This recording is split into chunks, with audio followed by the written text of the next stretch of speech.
Muito bem, queridos irmãos, alunos do seminário da Cruzada Universal, estamos estudando a matéria do Antigo Testamento.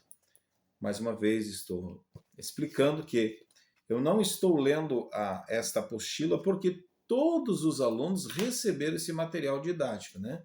Nesta apostila aqui do Antigo Testamento, você vai encontrar aqui o nome dos livros, de todos os livros do Antigo Testamento.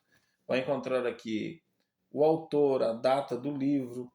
Então você vai ler esta apostila. O que eu estou passando para vocês aqui é um conteúdo extra que vai cair na prova que os alunos terão. Então estou acrescentando conhecimento sobre o Antigo Testamento, né? E eu estou fazendo isso com uma série de vídeos falando do Antigo Testamento e algumas dispensações e período. E nós falamos ali nos dois primeiros vídeos ali sobre as profecias messiânicas, né? Se realmente Jesus era Yeshua HaMashiach, o Messias, o ungido. Mas hoje eu quero falar algo muito importante que é relatado no Antigo Testamento, que é os períodos que foram estabelecidos por Deus no Antigo Testamento e onde existia ali o período da inocência, quando Deus criou a terra, criou o jardim do Éden, criou o homem, existia uma comunhão, uma pureza, uma santidade muito grande, onde Deus conversava com Adão e com Eva, né? Havia uma comunhão entre eles. Esse é chamado o período da inocência, da pureza, da santidade. Mas, de repente, esse período da inocência depois foi interrompido pela desobediência dos nossos primeiros pais, Adão e Eva, né? E ali começou o segundo período que nós intitulamos período da consciência. Vamos então analisar o período da inocência, Gênesis capítulo 3. Gênesis capítulo 3, verso 10, período da inocência. Diz assim, Gênesis 3, versículo 10. E ele disse: Ouvi a tua voz soar no jardim, e temi, porque eu estava nu e escondi-me. Aqui está dizendo que Adão, quando ele ouve a voz de Deus, que estava soando no jardim, ele sai correndo e se esconde. E quando Deus pergunta para ele por que ele estava se ocultando, tentando se esconder da presença de Deus, é porque o período da pureza havia acabado. A intimidade, a pureza, a santidade, naquele momento haviam sido interrompidos. Então, o período da inocência, no qual eles foram criados, tinha sido quebrado. E agora começava o período da consciência, porque agora Adão e Eva eram conscientes do que eles haviam feito. Eles haviam pecado, desagradado a Deus, desobedecido ao Senhor, e por isso eles seriam expulsos do jardim. Então, o primeiro período, período da inocência. Segundo período, período da consciência. Após o pecado, após a tentação, né?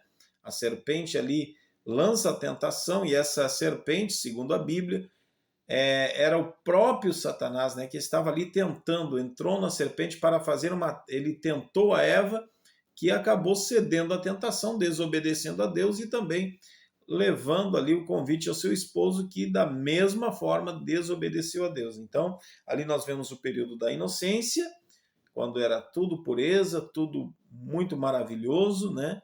Uma santidade tremenda, uma comunhão tremenda com Deus, mas de repente esse período é interrompido, e a Bíblia não diz quantos anos se passaram desse período da inocência. E a Bíblia não relata, a Bíblia faz um silêncio sobre isso.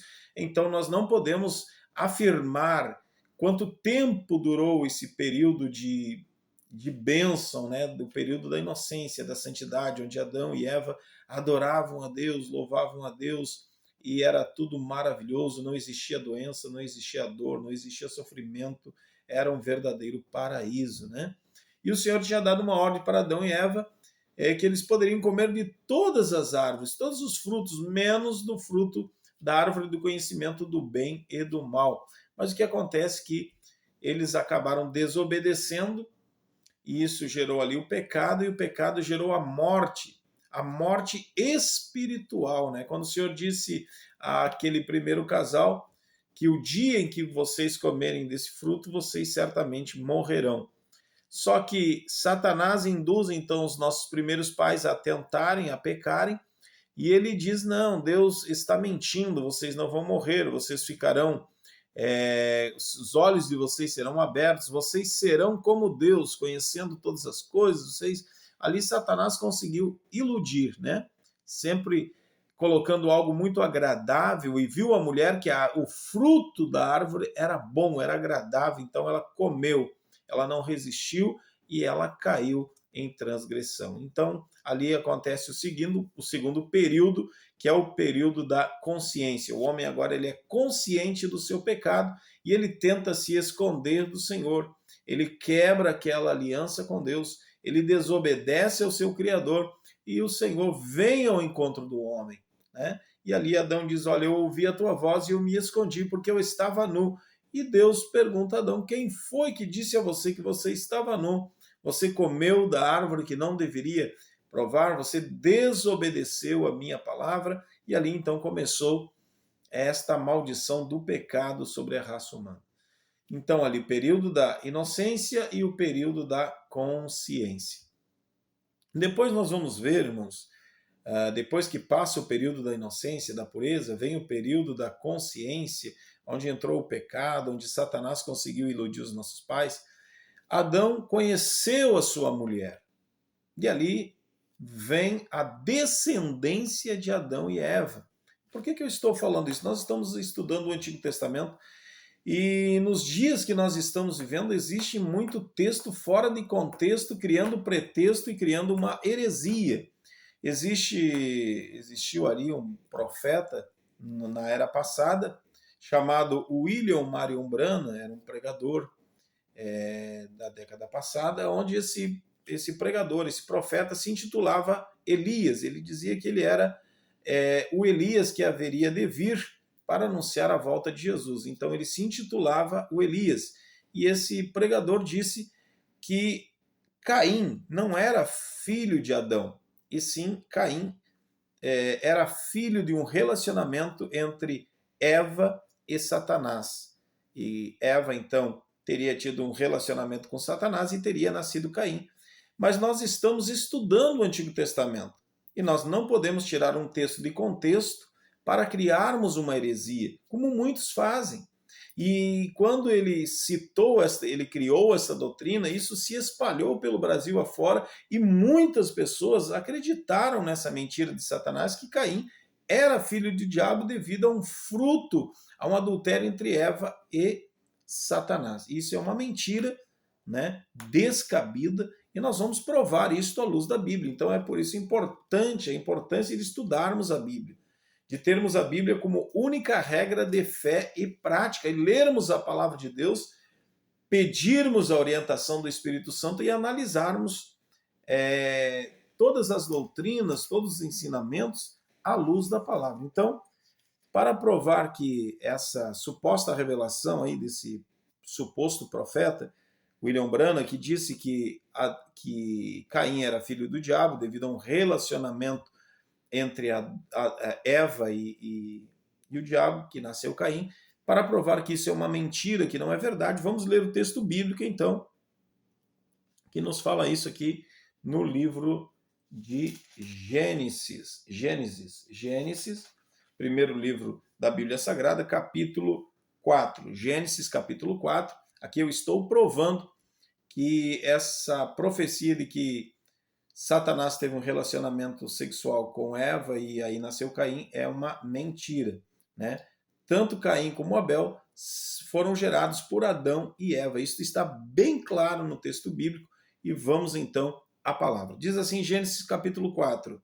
E conheceu Adão a Eva, sua mulher, e ela concebeu e teve a Caim, e disse: alcancei do Senhor um varão. Então aqui está bem claro, não tem sombra de dúvidas, quando a Bíblia fala conheceu Adão a sua mulher, está falando que Adão teve um relacionamento sexual com Eva, e ali nasceu o primeiro filho, Caim, depois veio o seu segundo filho ali, Abel. Amém, queridos? Que Deus abençoe você em mais outro vídeo que nós estamos explicando aqui, período da inocência, período da consciência, ali o nascimento de Caim e Abel, que são filhos de Adão e Eva, refutando uma heresia moderna, né, que muitas pessoas ainda acreditam, ficam espalhando essas coisas que não têm nem pé, nem cabeça, nem base bíblica. Então nós podemos ver que o Antigo Testamento é um livro maravilhoso, né, onde nós vamos estudando, nos aprofundando nessas escrituras, sabendo que o Antigo Testamento contém 39 livros divididos ali entre Pentateuco, profetas maiores, profetas menores, livros poéticos, livros sapciais, enfim, vários livros onde todos esses livros são inspirados por Deus para nos instruir, né, para que nós possamos ali adquirir o conhecimento, a doutrina, né, necessária para a salvação da nossa alma. Então, Deus abençoe vocês. Mais um videozinho ali falando sobre o Antigo Testamento. Deus abençoe.